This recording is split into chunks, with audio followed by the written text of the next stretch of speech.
यो बाघले बाँदरको शिकार गर्न खोज्दैछ, तर यसले शिकार गर्न सक्छ सक्दैन।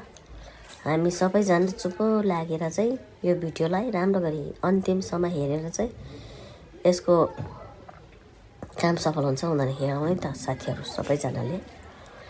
र यसलाई यसको इन्जोय पनि लिउँ, किनकि भ्यूहरू पनि राम्रो रहेछ भन्दै हामी सबैजना चुप लागेर यो भिडियो हेरौँ है त, यसको कार्य सफल हुन्छ हुँदैन भनेर।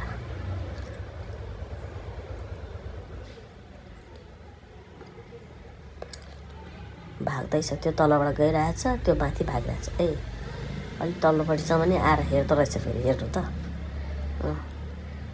त्यो अलिक छिटो चढ्दा चाहिँ ऊ पनि अलिक छिटो उँभो लाग्दो रहेछ। बाघ हो कि स्याल हो यो? पुच्छर हेर्दा त स्याल जस्तो पनि छ। बाघ हो कि स्याल हो साथी? मैले त बाघ पो रहेछ भनेको पहिला त। पुच्छर हेर्दा त बाघ जस्तो त छैन। के हो यसमा छुट्याएर कमेन्ट गरिदिनुहोस् है तपाईँहरूले।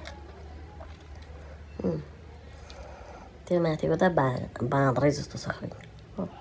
भाग्यो पराइ भाग्यो बिचरा, आफ्नो ज्यानको माया कसलाई हुँदैन र भगवान्। ल त्यो सबैजनाले हेरेर अनि बाघ हो कि स्याल हो छुट्याएर कमेन्ट गरिदिनु होला भन्दै धन्यवाद भन्न चाहन्छु मेरो साथीहरूलाई।